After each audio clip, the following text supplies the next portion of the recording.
विधायक रागिनी सोनकर लड़ेंगी लोकसभा का चुनाव। मछलीशहर लोकसभा सीट पर बीजेपी और समाजवादी पार्टी के बीच होगी चुनावी टक्कर।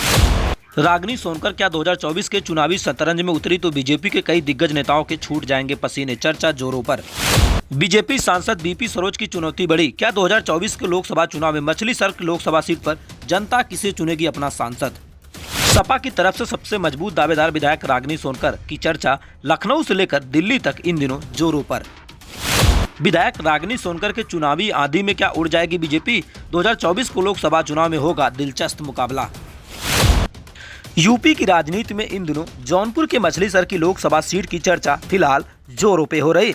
समाजवादी पार्टी की तरफ से इन दिनों दावेदारों की संख्या फिलहाल तेज हो गई है, लेकिन मछलीशहर की लोकसभा सीट पर सबसे अधिक अगर किसी नाम की चर्चा है तो विधायक रागिनी सोनकर। उनके साथ साथ कई नेता कतार में हैं। लेकिन अगर विधायक रागिनी सोनकर को सपा मछलीशहर की लोकसभा सीट पर चुनावी मैदान में उतारती है तो क्या प्रधानमंत्री मोदी की विजय रथ यात्रा रोकने में कामयाब साबित होंगी या तीसरी बार इस सीट पर बीजेपी अपना कमल खिलाएगी? जिस तरीके से बीजेपी सांसद बीपी सरोज लगातार क्षेत्र में विकास करने का दावा तो करते हैं, लेकिन कितना जमीनी हकीकत है ये तो आने वाले 2024 के लोकसभा चुनाव में फाइनल हो जाएगा। मछलीशहर की लोकसभा सीट की जनता किसे चुनेगी अपना सांसद ये तो आने वाले वक्त में पता चलेगा।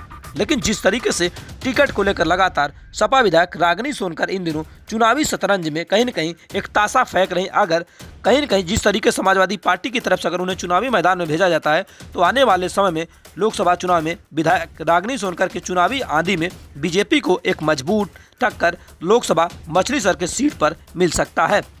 लेकिन एक तरफ समाजवादी पार्टी अपने कई नेताओं को लगातार प्रचार प्रसार में भेजी है, लेकिन किस तरीके से होगा 2024 लोकसभा चुनाव का कहीं न कहीं आगाज ये तो आने वाले वक्त में पता चलेगा।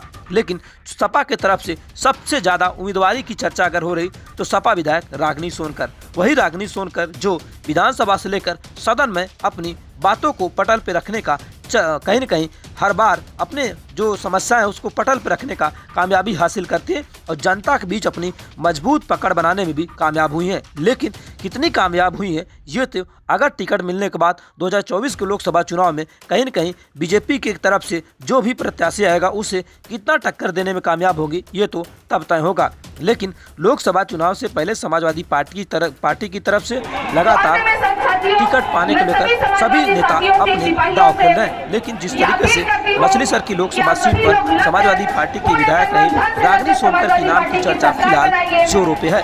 क्या रागिनी सोनकर को चुनावी मैदान में उतारने से सपा का क्या है मेगा प्लान ये तो आने वाले वक्त में पता चलेगा। लेकिन समाजवादी पार्टी इस सीट पर अगर रागिनी सोनकर को अपना प्रत्याशी बनाती है तो बीजेपी सांसद बीपी सरोज समेत बीजेपी के कई दिग्गज नेताओं को आने वाले दिन में मछलीशहर की लोकसभा सीट पर चुनौती बढ़ेगी।